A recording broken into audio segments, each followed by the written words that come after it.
You're listening to Unhooked. Today on the podcast is a special episode. It is one where we flip the script, and actually, I will be getting interviewed on today's episode. This is a conversation that I had with a good friend of mine, Sean Fargo, the creator of mindfulness exercises, also a former Buddhist monk himself, and someone who I hold a lot of respect for, hold in high regard. And this is a conversation that we had for his podcast, for his network, where he interviewed me about my story. And so we decided that we would share it on the Unhooked podcast as well, so you guys could learn a bit more about my story, about my past, my history with porn addiction, how I broke free from porn, and how some of the Buddhist practices that I got introduced to really helped me in my journey and helped me to this day. So I talk about my own story, my own struggles, and a little bit about my teaching these days. So without further ado, enjoy the episode. 1, 2, 3, 4. Hi, I'm Jeremy Lipkowitz, and with over 12 years of meditation experience as a mindfulness trainer and coach for high performers, I've become obsessed with helping people break free from compulsive, unhealthy behaviors and addictions and step into a life of true freedom so that they can finally become their best selves and cultivate deeper and lasting fulfillment. I've created Unhooked, the Breaking Porn Addiction podcast, to give you simple, actionable, step-by-step strategies to master your mind and optimize your life. This is Unhooked. So today we're speaking with Jeremy Lipkowitz. He's a meditation teacher, mindfulness coach. I've known Jeremy for 3 or 4 years, maybe, give or take. He's a teacher who I've been following pretty closely and really admire his practice, but also his style of teaching. Jeremy has a very nice, soothing voice. He has a depth of practice. He's able to integrate mindfulness and meditation into just about any walk of life. And you can feel his heart. He has a sense of compassion and a wish to help people, which is the main thing. Jeremy is also a digital habits expert who works with entrepreneurs and executives and leaders. He works a lot with porn addiction. He himself overcame addiction, shame, self-judgment, and depression in his early 20s with the help of mindfulness meditation. Mindfulness not only helped him let go of destructive behaviors, but it also allowed him to connect with deeper meaning and purpose in his life. For the past 10 years, Jeremy has been teaching mindfulness and emotional intelligence practices at universities, recovery centers, and companies throughout Asia and the US. He holds a bachelor's and master's degree in genetics and genomics and spent several years at Duke University working towards a PhD in genetics and systems biology before he turned full-time to teaching mindfulness. He's also an ICF certified executive coach. As a former scientist and academic, Jeremy has a great passion for bringing his emotional intelligence-based coaching skills into the corporate and professional world.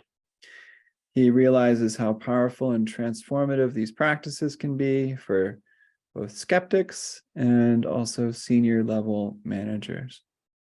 He's known for his calm and grounded demeanor, his expertise in habits and high performance, and his compassionate approach to transformation. He has several coaching certifications and is a certified teacher with the Search Inside Yourself Leadership Institute, the mindfulness-based emotional intelligence program born at Google, which I'm also a certified teacher as well. So we share that in common. But Jeremy, like me, also spent time living as a fully ordained Buddhist monk. I was in Thailand. Jeremy was in Myanmar or Burma. and has that depth of practice with a little bit of this Buddhist roots or Buddhist approach. He now combines his science-based expertise with a hunger for personal development to help others be disciplined in their minds and achieve genuine inner peace and fulfillment. Jeremy, welcome to the podcast. It's a pleasure to have you here. Yeah, I'm happy to be here as well. Great. So you have a lengthy bio where it combines masters in genetics, being a monk, helping people with porn addiction and screen addiction. One thing I failed to share was one of the things that initially attracted to me to your teachings, which was that there's some connection with donuts. Can you share a little bit about your affinity for the baked goods? I have a huge sweet tooth. I love cookies and brownies and donuts and anything that has that combination of butteriness and sweetness. So yeah, I like to include that in my teachings of mindfulness, how to kind of have a healthy relationship with some of these pleasures in life. Finding that, I guess, that middle path of not overindulgence, but not necessarily complete restriction and repression. So talking about it's just a good case study to talk about, okay, how do we have a relationship with a donut? Can you enjoy it without beating yourself up, but also not get sucked into just overindulging in it. So I definitely have a sweet tooth, and I talk about cookies and donuts in a lot of my teachings. Could be the donut guru or the mindful donut teacher. Yeah. Did you have experience actually baking donuts and cookies and stuff? No, but when I left my PhD program, in between that and fully working full-time as a mindfulness specialist, I did spend a few months working as a manager at a donut shop. So I went from a PhD at Duke University to selling donuts. And that was a very interesting transition. I could talk a lot about the identity issues that I dealt with, all the ego issues of, okay, I'm an intelligent, smart, scientific person, to, asking people what kind of donut they would like. So I did work in a donut shop for a little bit. Yeah. Can you share a little bit about that journey of struggling with that identity and how you dealt with that? Because I could see a lot of people going through changes in their profession with these things that we might superficially deem as downgrades Mm-hmm.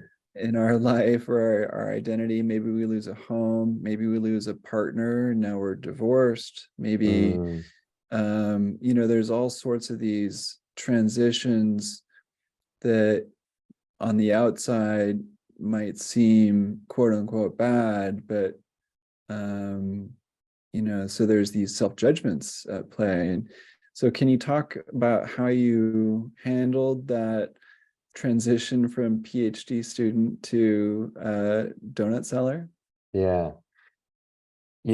For me, most of my life I had been in the academic world. Most of my young adult life and mid adult life, I was a scientist and had built up just such a strong identity around my intelligence. I thought that my intelligence was the most important thing, and it thought that it made me better than other people.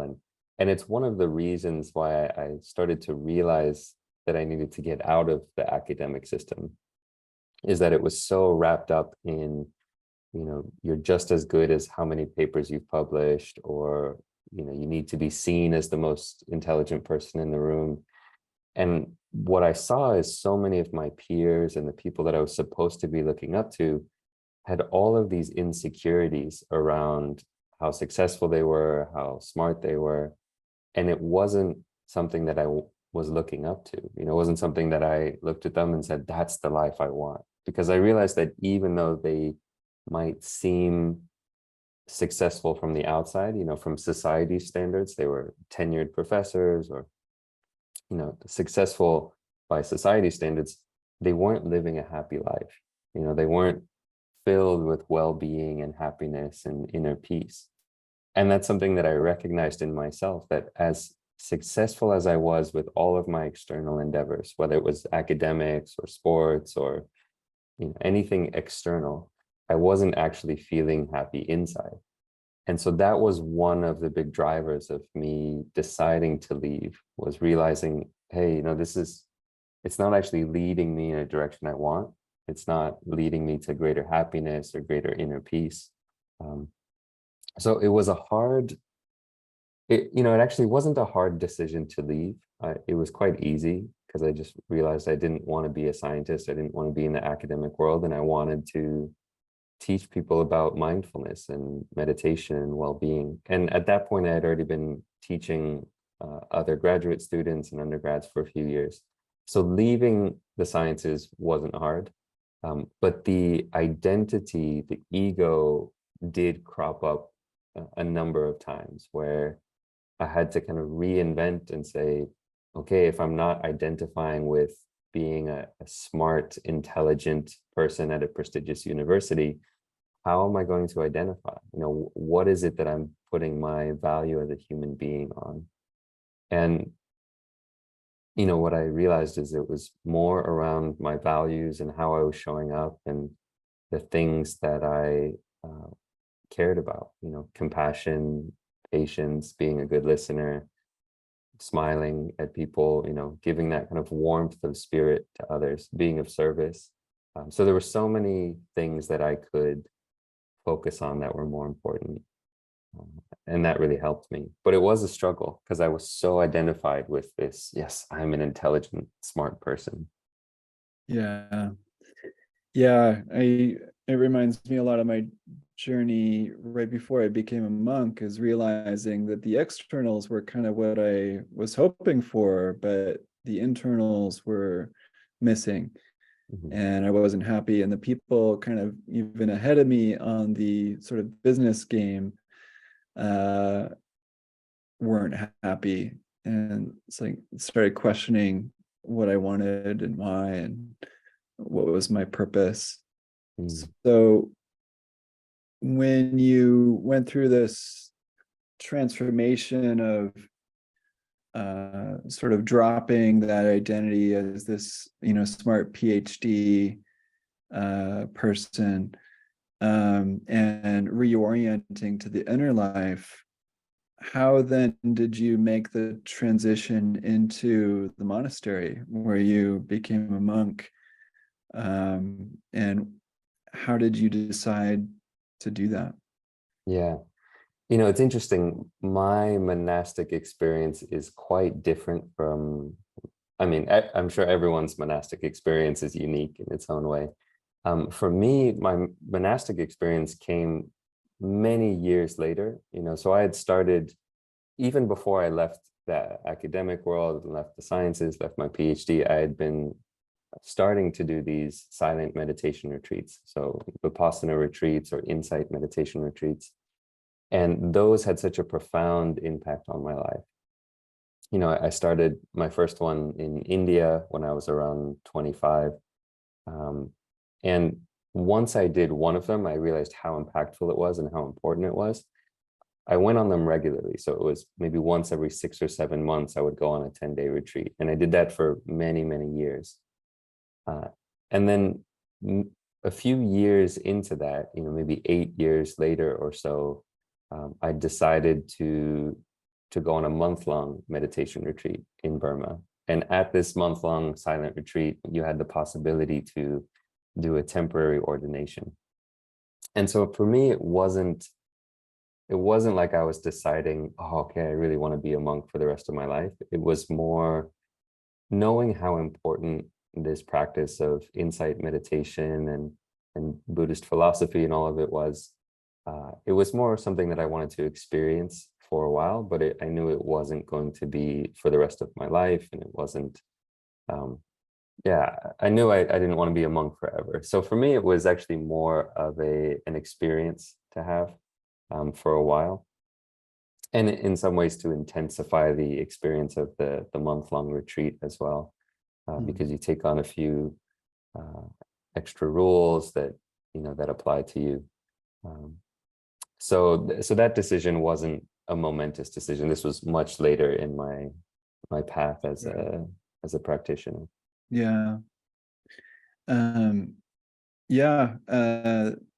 These, 10-day, 1 month, 3 month retreats can be so powerful. And I recommend, everyone listening to try one if you haven't tried one, especially like a silent vipassana or insight mindfulness meditation retreat where you're sitting, walking, sitting, walking, mindful eating, limiting the amount of distractions in our lives and really just being mindful of each moment, seeing the thoughts come and go, feeling tones come and go, and to get a glimpse into the workings of our minds. And it can be so helpful for resetting our nervous system and opening the heart and letting the mind settle. And retreats are such a powerful way to deepen our own practice and to strengthen our mindfulness teachings, because we're speaking from experience, and that those layers of depth that we go to, layers of presence. And so I'm glad that a lot of your practice is based on these retreats. And I'm just curious about maybe any momentous times in your life on retreat that maybe had a powerful impact on you. Maybe you had a challenge in a retreat where it felt particularly painful, or a point where you found bliss, or you notice some of your habits of mind changing. Any particular moments of retreat that you can share that might be of use for us? Yeah. In some ways it's hard to kind of pick a few moments, because as you've been on these retreats, it's like every moment it is a roller coaster ride. A lot of people, they hear a silent meditation retreat, and there's some people might think, oh, this sounds so relaxing, you get to take a break and just hang out and do nothing.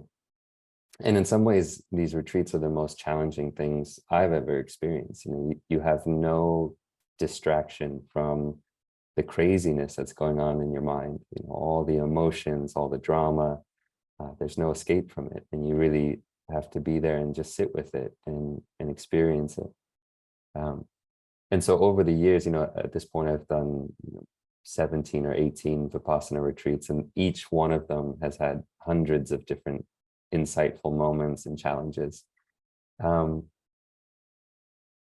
A few things that come to me. One is just the realization, when you simplify in this way and you don't have any phones or books or music or internet, and you're just sitting and walking and having lunch, sitting, walking, having tea, sitting, walking, and you can experience such a profound contentment in the simplest of things. And there is one moment that stands out to me. I was at Spirit Rock for a retreat, and I was sitting outside. I think it was after lunch, and I just had a cup of tea, and I remember just kind of stirring the tea and just hearing the clink of the spoon against the teacup. And there was just this simplicity, this peacefulness. Sorry about that. Let me just make sure that there's no alarms coming up. So there was this kind of simplicity of, just not going anywhere, not needing anything extra, just that peacefulness in the present moment, and to realize that most of my life I had been chasing so much, chasing pleasure, chasing excitement, chasing all the extremes, money, status, fame, and none of it was actually making me happy. But this contentment you could find in just sitting and enjoying a cup of tea and feeling the wind on your face, and it can be so beautiful to have those reminders that happiness and contentment and fulfillment isn't some far off thing. It's just right here within you if you know how to stop chasing things. So that's one moment that stands out. Another, big part of my story of getting into mindfulness and meditation is, as we might talk about, is around porn addiction and lust and sex addiction. And for me on retreat, often, particularly in my early days, there was a lot of lust coming up. And on vipassana retreats, there's this thing that we call a vipassana romance, where you're in silence, you're there for 10 days, you're not talking to anyone, you're not even making eye contact with people. But the mind has these ways of playing tricks on you, where you start to see someone, and maybe you're attracted to them, and maybe they put their shoes next to your shoes in the meditation hall, and you start getting these ideas, and you think, oh, okay, maybe I'll go talk to them after the retreat, and maybe we'll get married, and we'll fall in love, and we'll have kids, and then we'll get divorced. And the mind goes all over the place. And this would come up for me on a fairly regular basis, as would lust, just the pure kind of carnal, physical desire to be with someone. And a big part of my story was realizing how painful lust is. And lust being different from desire, being different from just attraction. Lust is that feeling of, I need to be with this person, I need to have this person in order to be happy. And that lust that would come up, you can feel the fire, and you can feel the burning sensation of unhappiness, and how strong that is. And I remember learning how to befriend my lust, rather than to try to repress it and say, oh, lust is bad, like, go away. I'm supposed to be a peaceful monk and not feel these, but instead just learning how to accept it and say, oh, lust is here again. Or, my old friend lust, sit with me for a while. And so rather than indulging in it, and going and watching porn or trying to find someone to sleep with, rather than that, and then also rather than suppressing it, denying it, trying to push it away, to actually just make space for the experience and make space for the emotion. And that tool of accepting and making space for what's happening is so valuable for any emotion that you're experiencing, whether it's sadness, grief, anxiety, anger, all of these things. If you can learn how to be with it and say, oh, my old friend anger, or my old friend insecurity, and it just makes the experience so much more manageable, not beyond manageable. It makes it a fulfilling moment to actually be with a strong emotion and not push it away. So those are two that come to mind, but honestly, there's a million different experiences that I've had on retreat that are valuable. Yeah, well, you touched on and eloquently described two of the huge ones that are so transformative. A lot of people ask me, what did I learn as a monk, or like, how did being a monk change you? And I usually talk about what you just spoke about with the contentment piece. Like, you don't really need much to be happy. You learn how to be content with basically no personal possessions, outside of an alms bowl and a pair of robes. Mm-hmm. And yeah, and because there's no distractions, or very few distractions, you are sort of confronted with all these emotions. And the whole purpose of the mindfulness retreat is to learn how to be with these different emotions, which can be incredibly difficult when these are the emotions that we've been running away from Yeah. or deeming as horrible or wrong for 20, 30, 45 years. So it's an incredibly difficult thing to do. It can be so simple and yet so hard sometimes to just be with our old friend lust or anger or shame that Mm-hmm. or fear that are kind of lurking underneath oftentimes. And so some people will say, well, why would I want to sign up for that? Sounds awful, but the freedom that we experience when we practice it can be paradigm shifting in the sense that we Yeah. don't have to fight it. We don't have to run away from it. There's this sense of fulfillment that comes from learning how to be friends with it, and it diffuses the emotion with this light of awareness Yeah.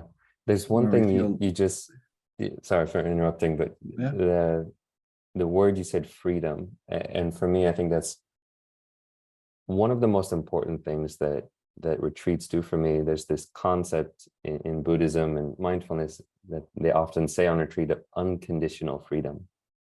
And I think what's so beautiful about that is that so much of my life and so many people's lives is trying to arrange the conditions in our life to be, pleasant and to be good. And all of our happiness is so conditional.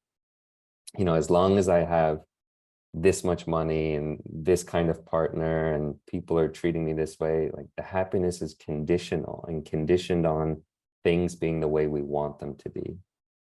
And it's a very fragile kind of happiness. It's so, we need everything to be just in the way we want it, and it can't be anything other than that, and otherwise we're unhappy. And kind of the promise of vipassana, the promise of mindfulness and meditation, is this unconditional freedom, that it doesn't matter what's going on in your external life, you can experience that freedom and that fulfillment from within. And it's, one of the beautiful parables or stories that I love from Buddhism is like this king who, had some thorns laying around his kingdom. And he told all of his, workers and people, he's like, okay, cover the whole world with leather so that when I walk, I'll never step on a thorn. And someone was like, hey, dude, like, why don't you just wrap leather around your feet? And that way you can walk wherever you want and you don't have to worry about it.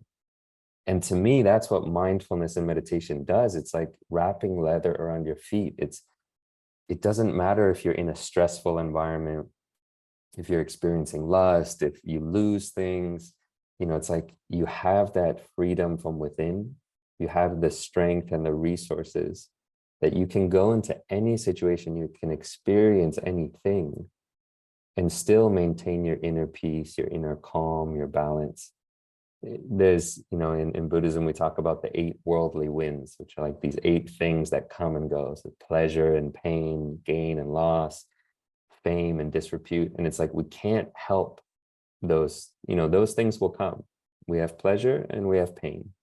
We have gain and we have loss. And so we can't control those we can't have only the 4 good ones and none of the 4 bad ones, right? So in order to deal with that, we cultivate this inner strength.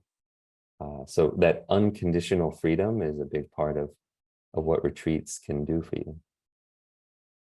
absolutely. Yeah, well said. Um, yeah, and it offers us freedom from always doing and getting and and offers us this contentment to be. And we get to appreciate these moments of our life and appreciate ourselves. The more we meditate, the more we go through these difficult times of being on retreat, the more inner confidence we often build, and these new habits of mind and turning Mm. towards reality rather than uh, anesthetizing ourselves or distracting ourselves with Netflix or bourbon or, 16 Twinkies. And so I'm wondering, yeah, so right now, you've been working a lot with addiction, namely Mm, porn addiction. I know you've done a lot of work with, I think, screens, I believe, as well. But um, addiction, we can say a lot about addiction, but I'm just curious what parts of your own story you can share around your addictions to things, and what might have been sort of near the root of that in your experience, um, and why you think there was this fuel for, wanting something mm, external, and how you were unable to unravel that. yeah. It's so fascinating with addiction that all addictions are very similar at the core level, at the root level. And it almost really doesn't matter what the behavior or the substance is. There are differences, there's some nuances in terms of how you work with different addictions just because of how they manifest. But at the core, at the root level, all addictions are an attempt to escape some suffering, to, run away, to numb out, or, find some peace in a state of pain or suffering. Uh, it's an attempt to solve a problem that we're having. And so whether it's porn or video games or junk food or Netflix or, work or exercise, all of these things can be addictions in terms of these something that we use to escape a feeling and that has detrimental effects or consequences in our life. So for me, I've had, addictions throughout my life, and they've come up in different ways. And I think a lot of people have addictions, and it's on a spectrum, right? For some people, it can be a very minor addiction where it is holding them back in some way, it's having some negative effects. It might not be the end of the world, it might not be ruining their life, but it's something that is kind of used as a way to avoid dealing with the problem or to numb out or escape. So for me, it often took the form of um, porn was one of them, and that started at an early age, 7, 8, 9, started looking at lingerie catalogs, and you get dial-up internet, and then it progressed.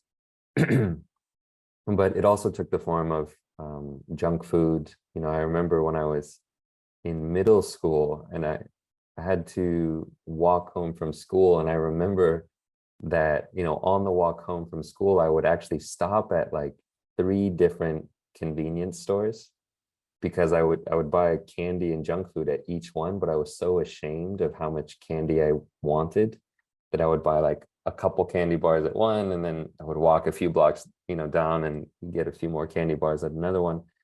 And so, junk food, porn, video games, later on it, turns into work addiction and wanting to get validation and all these things. Um, a big part of addiction is the shame that surrounds it, the self-judgment, the self-loathing, the sense of being broken or isolated. And so that's a huge one as well. And one of the things that I love about mindfulness practices is particularly when you infuse it with love and kindness and self-love and self-acceptance and self-compassion, it's a way to heal from one of the root causes of addiction and those behaviors is that shame, in the sense of being broken or flawed in some way. And so for any addiction, whether it's someone working with porn or junk food or anything, alcohol, learning how to love yourself and say, I'm not broken, I am worthy of love. That's one of the first steps. So I forget if I answered your question, if No, we kind yeah, of went in a different absolutely. way. Yeah, and I really appreciate that that eloquent answer. And I think you're really touching on the root of a lot of people's addiction. Maybe not everyone's, because certainly, we can touch on trauma here and genetics to some degree, but shame is such an underlying root for a lot of addiction, and shame can touch on trauma as well. But so many people feel unworthy of love, or not being good enough, not being smart enough, not being good enough looking, and they may have had some missing ingredients in their childhood, or had some experiences in their childhood that led them to feel ashamed of themselves. And a lot of us cover that up, or try to feed that missing hole in ourselves with these different addictions, and might numb ourselves out or distract ourselves, as you said, from feeling this. And I think shame is different than guilt. Guilt is more like I did something wrong. Shame is more like I am wrong type of thing. And it's it's sad, when we have this mistaken identity, or this mistaken belief of ourselves. And I agree. I think these heart-based practices of loving kindness and self-compassion, self-forgiveness, go a long way of helping us to feel worthy again of our own love and of other people's love.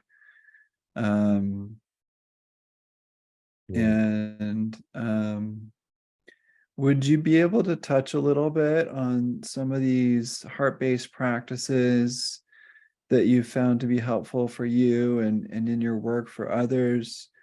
Are there kind of specific flavors or phrases or practices that you found helpful for addressing shame with the heart?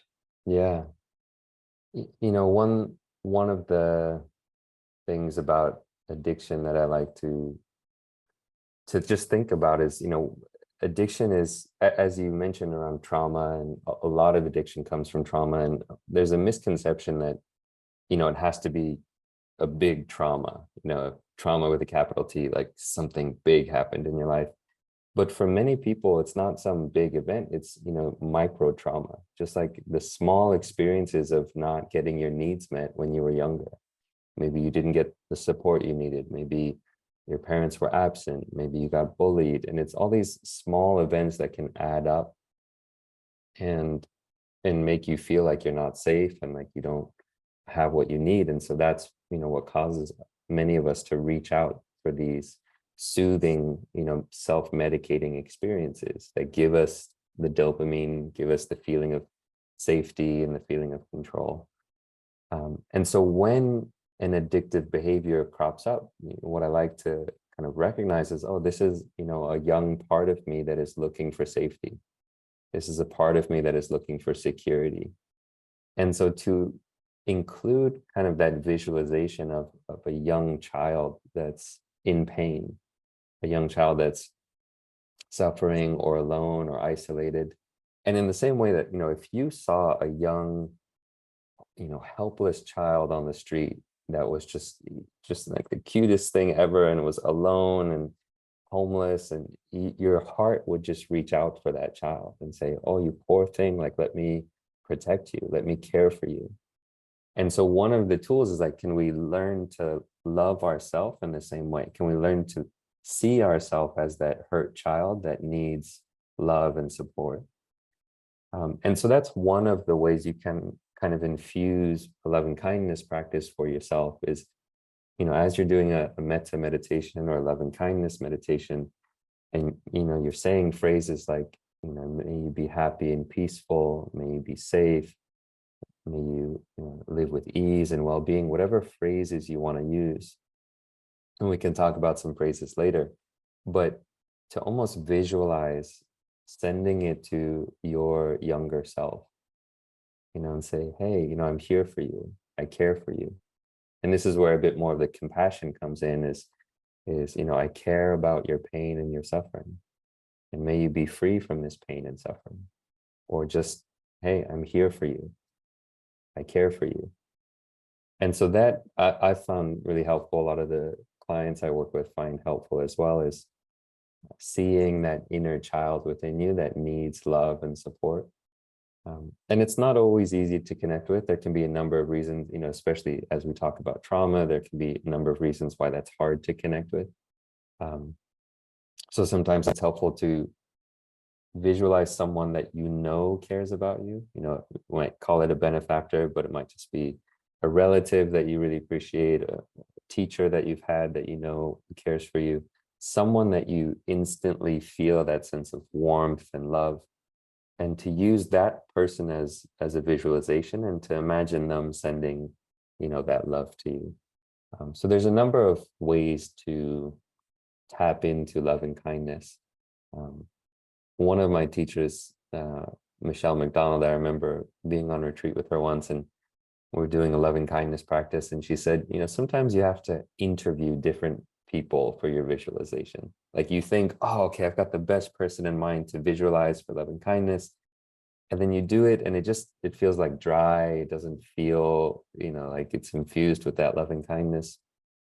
And so you have to try out a few people, and maybe someone that you didn't even think it would really work with. You're like, wow, I really feel that sense of love and kindness. I feel the compassion there. So those are just a few ideas, about how to bring that in. But, just the main thing is recognizing that when you're in that place of addiction, you're in pain. And can you treat yourself the way you would treat a friend?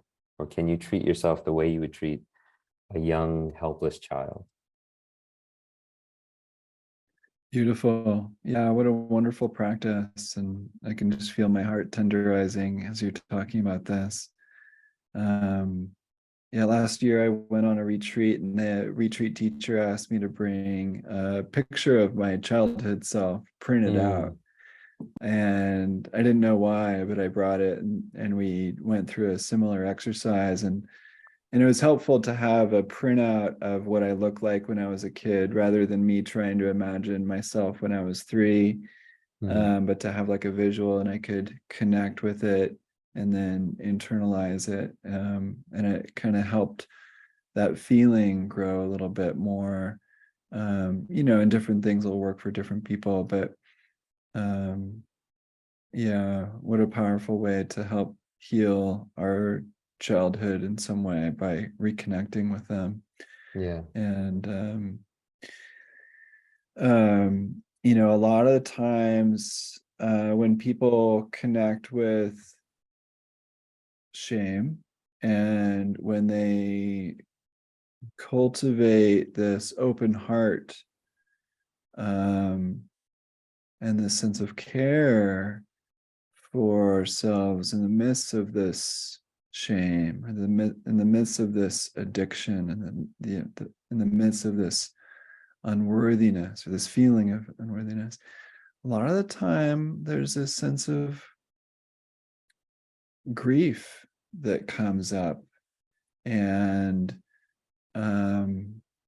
the floodgates of tears can come up, and we may carry judgments of grief itself as being weak. Uh, um, and so I wonder, either in your experience or with your work with your clients, maybe grief doesn't come up in the boardroom so much, because the container may not be appropriate, but I'm wondering if you have any thoughts about the arising of grief and how we may be able to meet it with the same warmth. And if you have any tips or tricks on meeting grief through this process. Yeah, you know, grief, shame, sadness, anger, they're all natural responses to difficulties that we've had. We talked about trauma, and often trauma involves other people, and so sometimes there's the anger and the hatred of what other people did to me. There can be the grief of a childhood where you didn't get what you needed, and these are really strong emotions, and they can be very uncomfortable.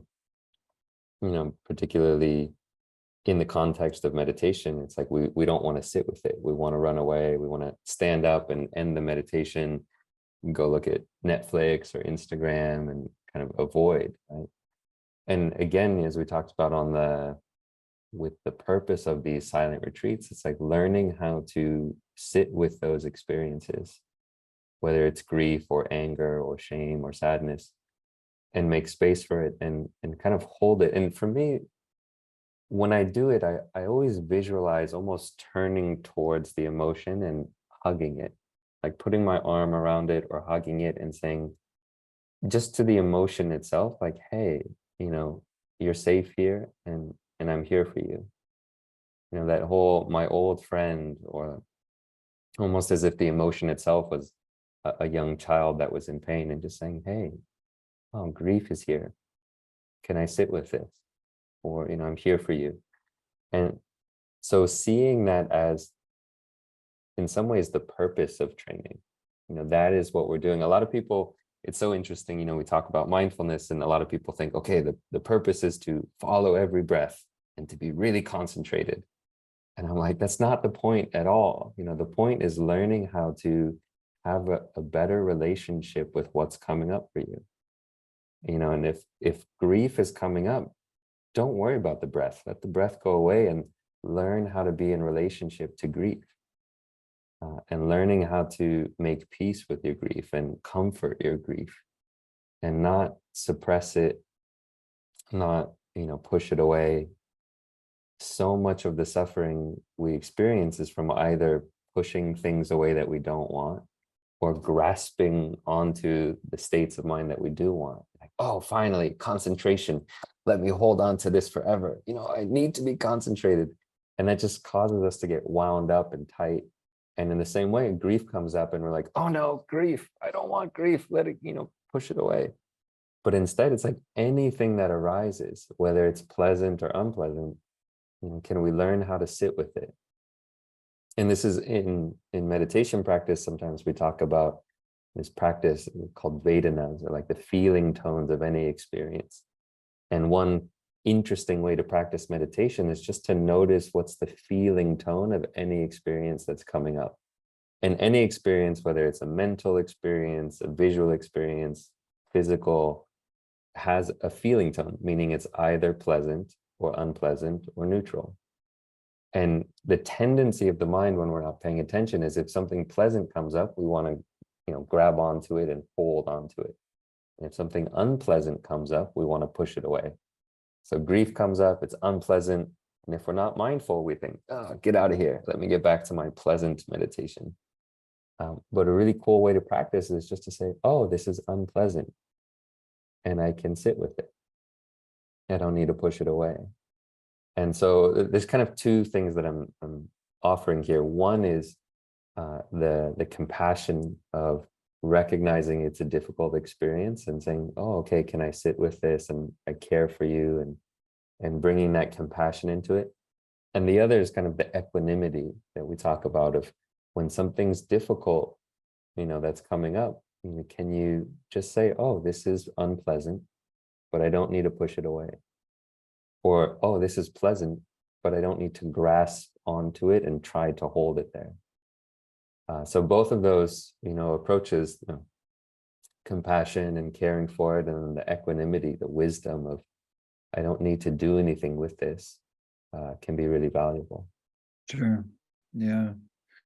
Thanks for sharing that. Um, yeah, and so a lot of your work these days is around this addiction to porn, which is not really talked about very much in our society. And I get the feeling like it's a growing addiction. Um, Mhm. and I assume that the majority of people are male who are addicted to porn, although I imagine there are many women who struggle with this too. Mhm. Um, you know, porn is a relatively recent phenomenon, I would imagine. Just maybe I'm wrong, but um, just with the internet and also, there's magazines and whatnot, but 500 years ago, there wasn't the proliferation of, Mhm. maybe I'm naive, but it seems like porn is more of a recent thing, especially with cell phones and the internet and just people's ability to access Yeah. pornography. And I imagine it can be so powerful of an addiction because it feeds into our primal Mhm. um, nature of procreation. And we have hormones raging um and so it I imagine it's quite powerful addiction that people would be struggling with. um Easy to access, Mhm. and there's not a lot of support around this, and so I'm Mhm. really glad that you're offering your coaching and your wisdom on helping people to overcome this addiction.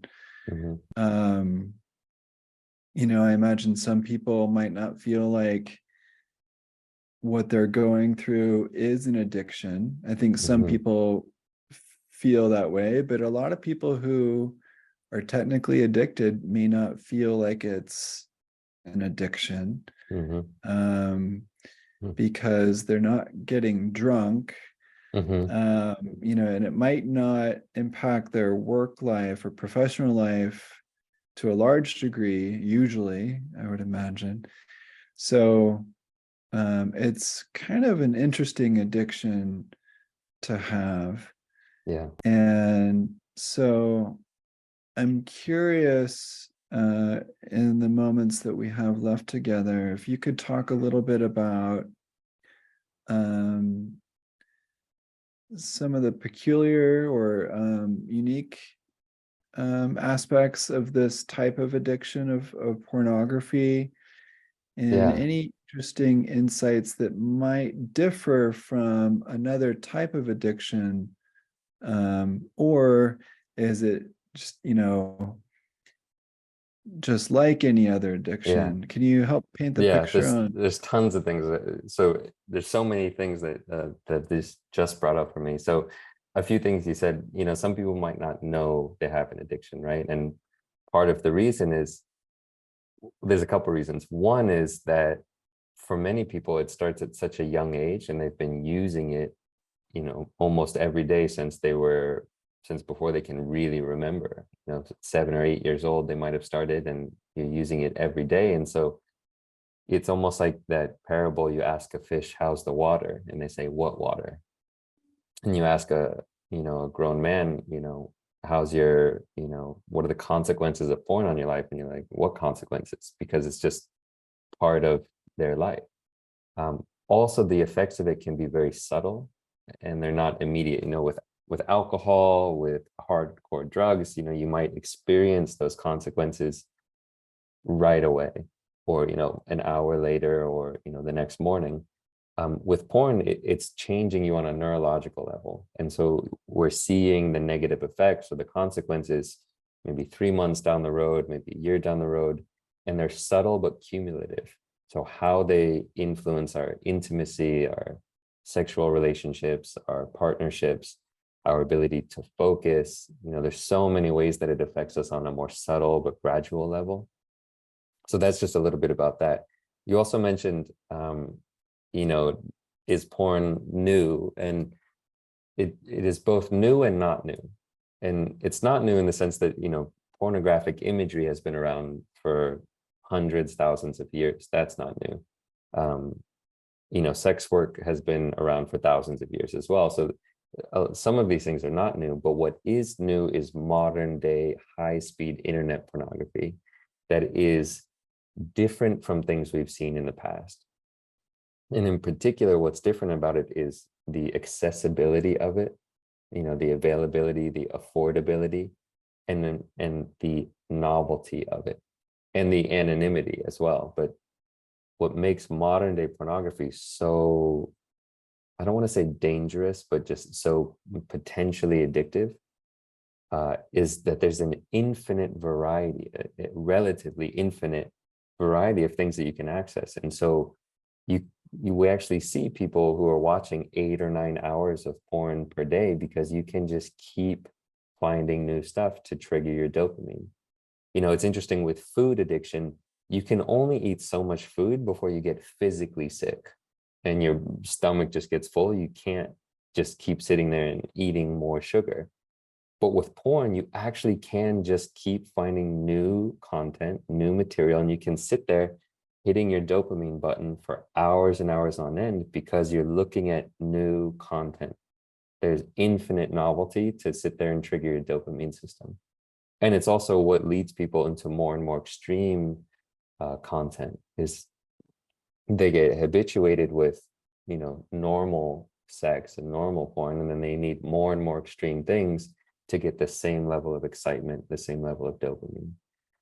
The other issue with porn is what we call the 3 A's of porn, the 3 A's of porn addiction. The accessibility of it. Everyone has a smartphone now. Every 9-year-old boy has a smartphone and can go into his bedroom and access Pornhub. So that's one thing. It's just highly accessible where it wasn't in the past. It's also incredibly affordable, which means it's actually free. So a lot of drugs you have to pay for. If you want alcohol, you have to go to the store and buy it. With porn, it's free and it's easily accessible. And then the third one is the anonymity. So, again, alcohol, you have to go to a store, you have to go to a bar, mostly people kind of know that you're using it. With porn, you can do it completely anonymous. And so those 3 A's are kind of the firestorm of porn addiction, why it makes it so addictive in our society. So there's so many topics, and like you said, it's not something that we talk about, and yet it's a huge issue. So many people struggle with it. And one of the reasons is that for some reason, I don't necessarily know why, but for some reason, sex and porn addictions are more shameful than other addictions. People can openly talk about being an alcoholic and saying, yeah, I'm in recovery for being an alcoholic, I'm going to my 12-step program. It's very hard for people to admit porn and sex addiction because it feels, for some reason, more shameful. Like, oh, I'm a pervert, I'm broken, if people knew, they wouldn't want me to be around their kids, or it's very sensitive. And so even though so many people deal with this issue, it's not rare, it's not uncommon, it doesn't make you a pervert, it's just we are sexual beings.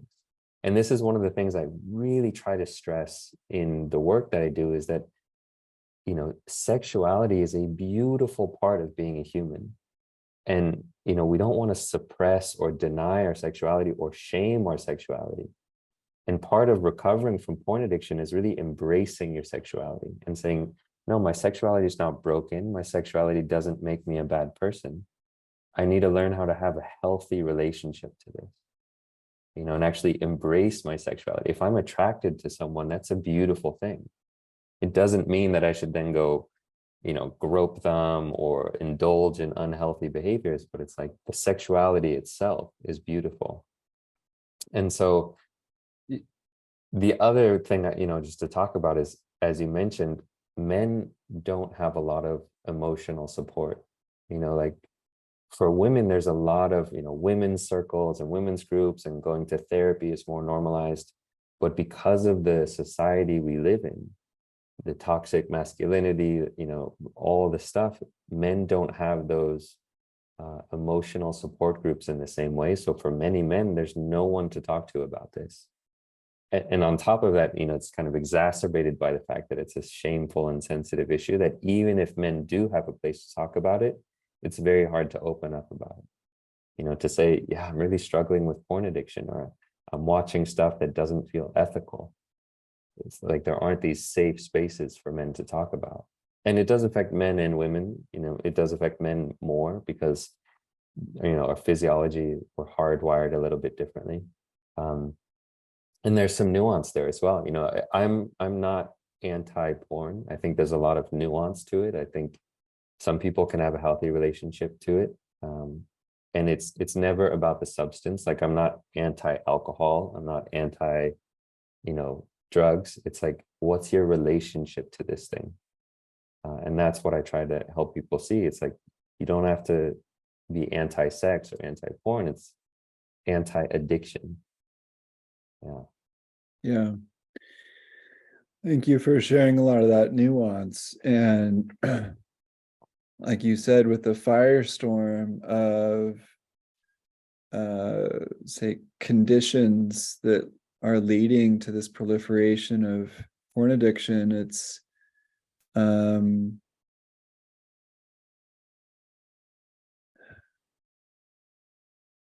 alarming that that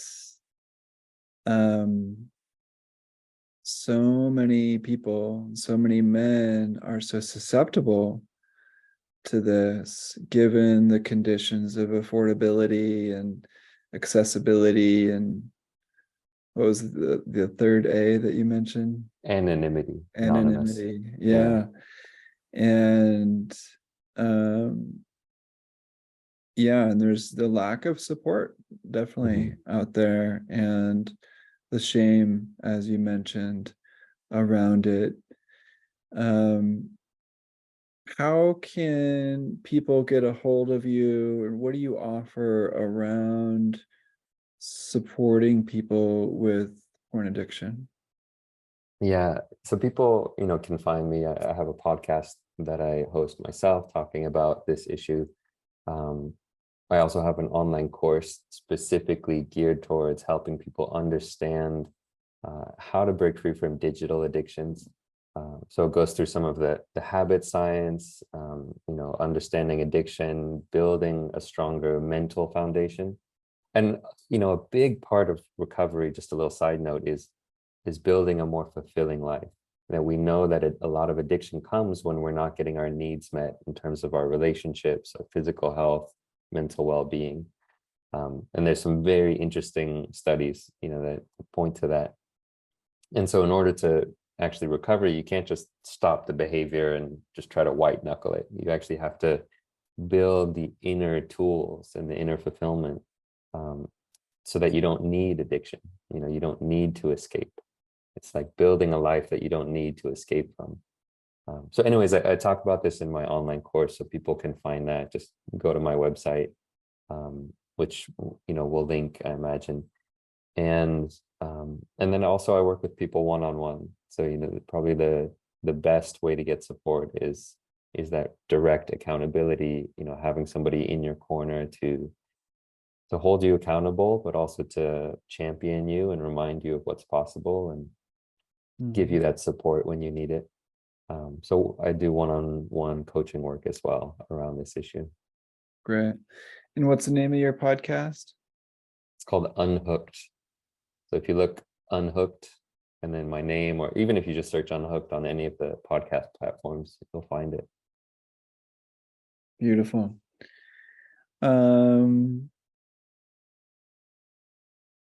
Yeah, any parting words, any thoughts about mindfulness practice, shame, porn addiction, donuts? Yeah, I was actually just preparing a podcast episode that I want to make around this one thing, and it's just to remind people that whatever you're going through, you're not alone. That's one of the things that exacerbates addiction, but it exacerbates just any difficulty that you're experiencing, is whether you're going through addiction or stress or body image issues, eating disorders. It's easy to feel like everyone else has got it figured out and I'm the only one kind of broken or struggling with this. Loneliness is a big, epidemic right now, of people feeling like everyone else has friends and everyone else is connected and I'm lonely and don't have people. And just to know that you're not alone and know that you're not broken, that alone can really make a big difference. Really connecting with the fact that, hey, this is something that many people experience. And in particular with porn addiction, I stress it because it's one of those things, like you said, nobody talks about. And so when a guy does struggle with it, or when a girl does struggle with it, they think, gosh, I must be a freak, I must be a pervert and just broken. And so to really understand, it doesn't mean you're broken or flawed or unlovable. Beautiful. Yeah, if you're listening to this, we love you. Mhm. And you are worthy of love and happiness. And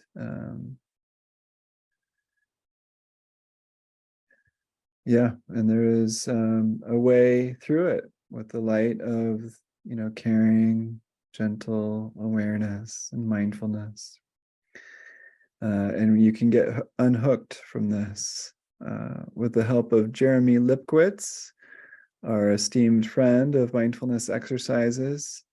I will add that Jeremy Lipkowitz is also a senior teacher for our Connect community, a free online community where mindfulness practitioners can connect with each other, sit together, and co-create community. So, but Jeremy, thank you so much for sharing your wisdom with us today around so many topics. We have his links to his offerings down below. Please check them out and subscribe to Unhooked wherever you get your podcasts. Jeremy, thank you so much for joining us today. Thank you. It's been a pleasure. Yeah. All right.